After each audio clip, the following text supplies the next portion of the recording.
Was it large or small? And what did he do with the pages?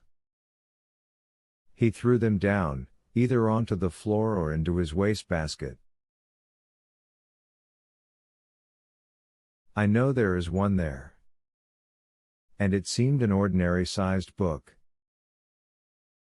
It might be a detective story. He reads a lot of them. Has he an open fire in his room? No. It is heated by a radiator, from the house.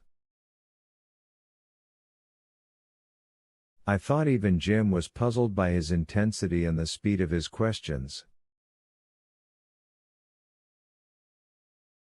He got up, as though he were about to start out after Holmes at once. Then he reconsidered and sat down again.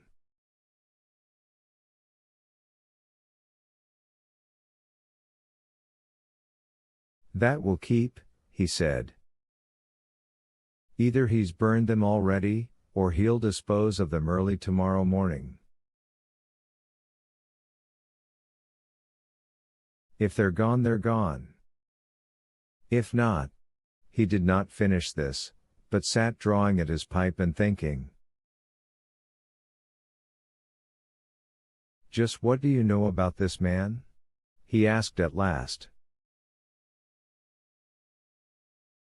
Well, very little really. What does one know of people like that?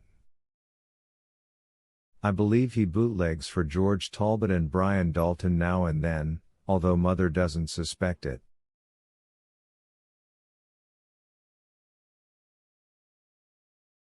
And he speaks sometimes of a place in the country, just a small place, but I imagine he either stores liquor there or makes it.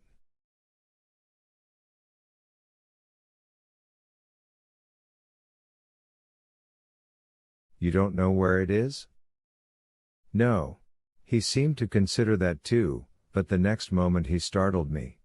By the way, he said suddenly.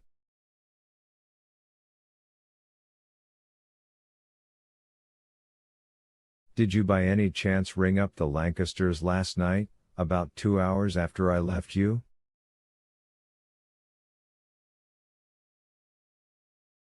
Yes, I did. Good heavens, don't tell me you were the man on the roof.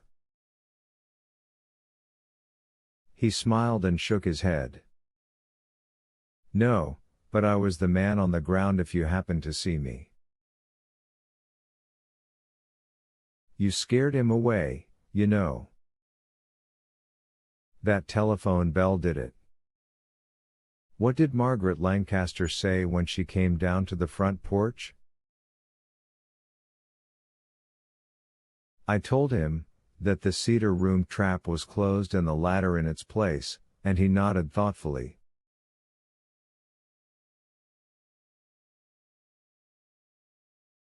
I see, he said. Of course it took some time to get there. Emily isn't a fast mover. Well, it's all rather curious. He lapsed into silence, and Jim spoke for the first time. He had remained standing since I entered, leaning against the mantelpiece with his hands thrust deep in his pockets, and I thought he looked tired and harassed.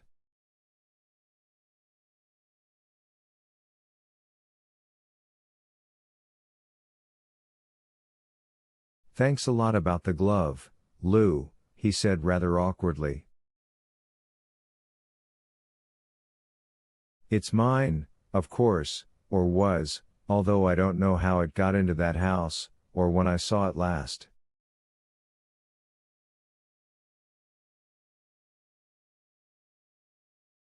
I don't wear gloves in the summer, scarcely ever carry them. I'd put the date at somewhere last spring, early in June, maybe. You didn't leave it at the Lancasters? I might at that. I simply don't know. Mr. Dean looked up. You know this crescent pretty well, Miss Lou. Who would you say uses boot polish around here? I suppose the butler, Joseph, at the Daltons? And old Mr. Lancaster does his own, I imagine. Who else? I don't know. Possibly Holmes, although Mother says he hates to polish anything. He thought that over before he spoke again.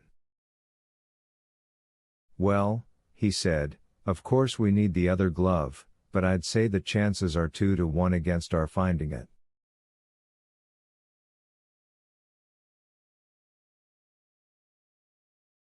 You see, Miss Lou, a man may and usually does polish his boots with one hand, but he uses 2 hands on an axe.